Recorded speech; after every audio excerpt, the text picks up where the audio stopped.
Hello everyone and good afternoon. It's strange waking up on a Saturday morning when it's a match week. Newcastle United aren't playing this weekend. It's so weird waking up to that.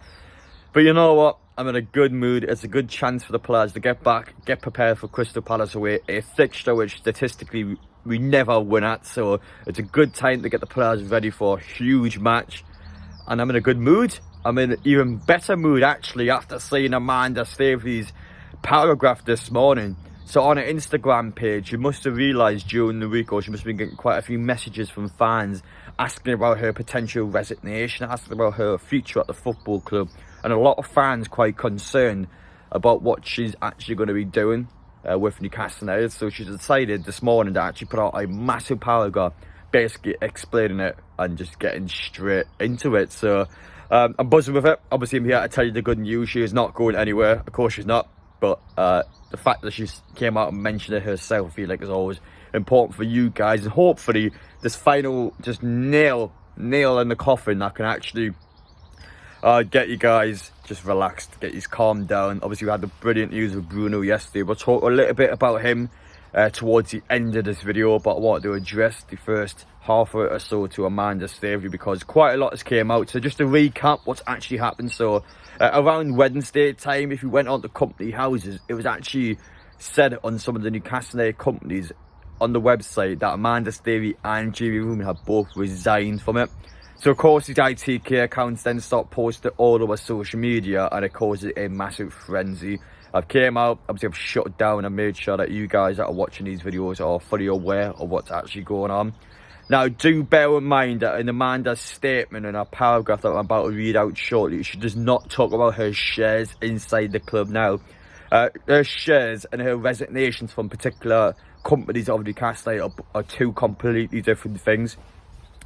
So just to mention about shares, so of course the PRF owns 80% of Newcastle United, so you have 80% of shares inside the club. 10% Jamie, 10% Amanda. Now, since the takeover and in the coming weeks, Amanda has started to sell some of those shares up. She's not going anywhere, but from a 10%, she's now down to 6%.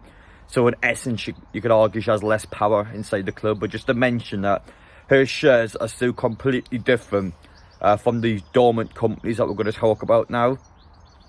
But Amanda Staveley has put out a statement on her Instagram post. I'm going to drop it on screen for you now. Just arrived back from Saudi and I've noticed a lot of Newcastle United fans asking me about my future at the football club. Asking me about the fact that I've potentially stepped down as a director. I have not.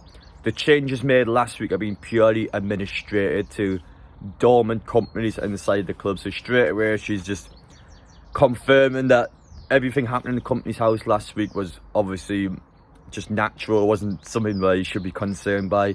Me and Jamie both came in as the co-owners. We're here to build an incredible executive team.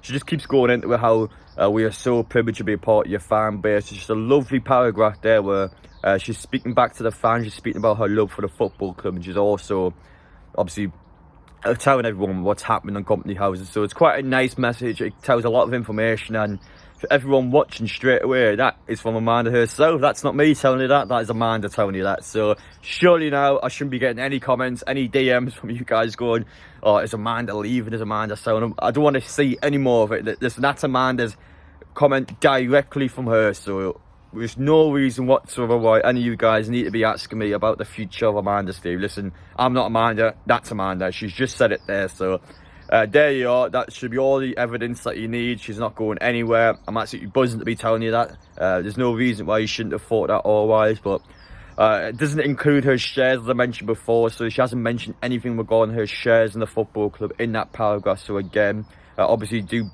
keep in mind that that is separate from everything she's been talking about in regards to the company house resignations. But nothing out of the ordinary there. It's a lovely message from Amanda, and I'm absolutely buzzing to tell you all that she's staying. Of course she is. As we are reaching about the halfway point in the video now, if you guys haven't subscribed, make sure to get down there, hit that subscribe button so you don't miss any upcoming videos on the channel. Whenever news like this drops, you'll be the first to hear about it over here on this channel. Smash the like button you enjoy. I'll be on Twitch in the next hour or so, Adam P1242, if you guys want to come on and play pro clubs, get pro clubs trials going. Make sure you guys are sorted if you're actually going to come on for it. But one thing I wanted to talk about from yesterday's video now, I've had a surprising amount of comments of people talking about Bruno Guimaraes and actually saying that the reason why he's bought a house at Dowers Hall is for reinvestment purposes. So Bruno has bought a house in Dowers Hall for the sole purpose of making extra revenue for himself. He's making more money. He's a wealthy individual, so he's buying land and then selling it on for more. Come on. Are you guys taking the mick or something? Do you guys honestly think it's not coincidental that Bruno has just bought a brand new house for his family when summer transfer window is coming up? The guy's already wealthy as it is. Do you not think there's something to that? Do people honestly think that Bruno is just buying a random house in Dowers Hall for millions of pounds, may I add, just to then resell it on, or just not to live in it at all? I mean, you guys are entitled to think what you want, but I thought some of you are just clutching at straws there like that. I'm pretty sure that Bruno buying a house recently is definitely a clear incentive that the player is going to stay at Newcastle. I think that's clear evidence that the player is happy being in Newcastle, and I think that's clear and conclusive. I don't think I need to explain about the possibility of Bruno starting to buy up land and then reselling it on for more. I'm pretty sure Bruno's not doing that. The guy's already a multi-millionaire. He's making millions of pounds for playing football. He's nowhere near retired. He's not doing that. Do I need to explain that, guys? He's not doing that.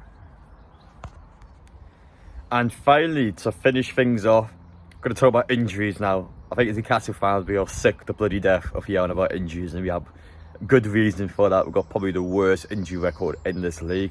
However, things are on the up. Joe Linton, there's a possibility that Joe Linton could actually be back at the start of next month, so as early as Burnley away. So the indication being is that Joe Linton will return before the end of the season. So depending on where Newcastle are in the league, of course, could potentially be a couple of huge matches coming up. So it's extremely important for us to get our big players back.